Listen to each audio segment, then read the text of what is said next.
भैरव सत्य संकल्प में आपका स्वागत है।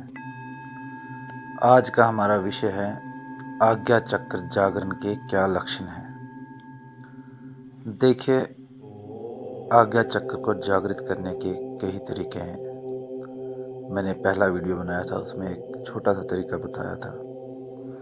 तो कई मार्ग हैं, भक्ति है, योग है, तंत्र है, ध्यान है। तो जब ध्यान करते करते या भक्ति करते, योग करते, किसी भी मार्ग से जब आप जाएंगे तो पहला लक्षण तो ये होगा कि आपका जो आज्ञा चक्र है, जहाँ पे आप तिलक लगाते हैं, वो थोड़ा भारी होने लगेगा। ये पहला लक्षण है। उसके बाद धीरे धीरे जब आप और इसमें गहरे जाते जाएंगे तो आपके माथे पे सेंसेशन होनी शुरू हो जाएगी, जैसे खारिश हो रही है या कोई जैसे अंदर की तरफ ड्रिल कर रहा है। तो इस तरह के लक्षण आने लगते हैं। बहुत से लोगों को जैसे भारीपन होता है। मैं अगर अपना अनुभव बताऊं तो पहले पहले थोड़ा थोड़ा भारीपन लगता है, धीरे धीरे फिर उस पे आपको थोड़ी इचिंग होने लगती है, खारिश होने लगती है। उसके बाद ऐसा लगता है कि जैसे किसी ने कोई बड़ी भारी वस्तु आपके आज्ञा चक्र पे बांध दी हो और उससे आपका पूरा सर भारी हो जाता है। उसके बाद एक वक्त ऐसा आएगा जब आपका आज्ञा चक्र इतना भारी हो जाएगा, आपकी आंखें भी नहीं खुलेंगी।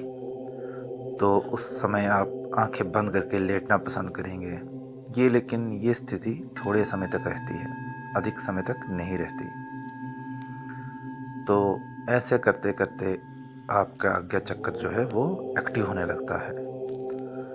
तो ये आज्ञा चक्र जागरण के कुछ लक्षण हैं। अब आज्ञा चक्र जागृत खुद से भी होता है। अगर आप ध्यान, योग, भक्ति किसी भी मार्ग से जाएं तो वैसे भी आज्ञा चक्र जागृत होता है, लेकिन वैसे समय लगता है। अगर आप किसी योग्य गुरु के सानिध्य में इस क्रिया को करें तो बड़े जल्दी फलित होता है। अगर योग्य गुरु हो तो वो शक्तिपात के द्वारा या उसके मार्गदर्शन के द्वारा आपका आज्ञा चक्र बहुत जल्दी ही जागृत हो जाएगा और सिद्धियां स्वतः ही आपके पास आ जाएंगी। तो आज्ञा चक्र जागरण के ये कुछ लक्षण हैं। और भी लक्षण हैं, जैसे आपका आज्ञा चक्र जब जागृत होने लगेगा तो आपके मन से विचार खत्म होने लगेंगे।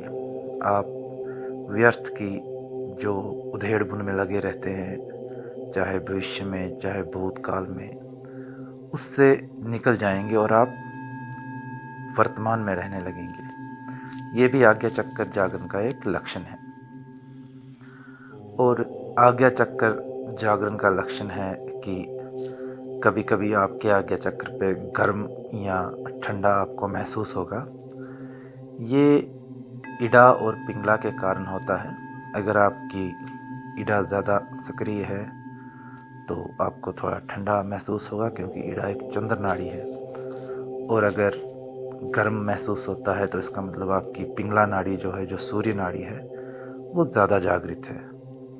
तो ये नाड़ियों का विज्ञान ये हम नेक्स्ट वीडियो में समझेंगे, क्योंकि ये काफ़ी लंबा विषय है।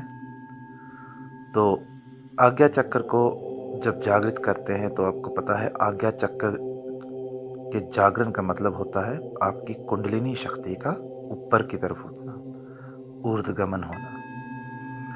तो वैसे ही आज्ञा चक्र जागता है। तो कुंडली जब ऊपर उठती है, सभी चक्रों को जागृत करती हुई आज्ञा चक्र तक पहुंचती है, तो तब आज्ञा चक्र जागृत होता है।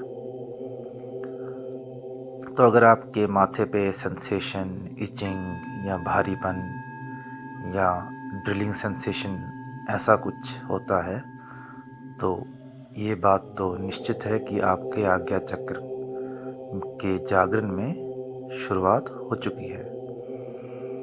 आप इनिशियल स्टेज पे पहुंच चुके हैं। आपकी कुंडलिनी में जो हलचल है वो शुरू हो गई है। तो ये कुछ लक्षण होते हैं। लेकिन आज्ञा चक्र जब जागृत करते हैं तो चाहे किसी भी मार्ग से जाएं तो उसके लिए नाड़ी शोधन बहुत आवश्यक होता है। नाड़ी शोधन के लिए आपको चाहे भस्त्रिका हो, कपालभाति हो, ये कुछ प्राणायाम करने होते हैं।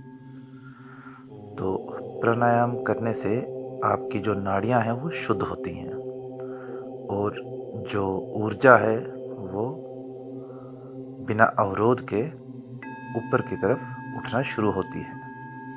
तो योग भी उतना ही आवश्यक है आज्ञा चक्र जागरण में जितना ध्यान, मंत्र या कोई भी विधि है। तो नाड़ी शोधन बहुत आवश्यक है इसमें। तो आज के लिए इतना ही। शेयर करें, सब्सक्राइब करें और लाइक करें। धन्यवाद।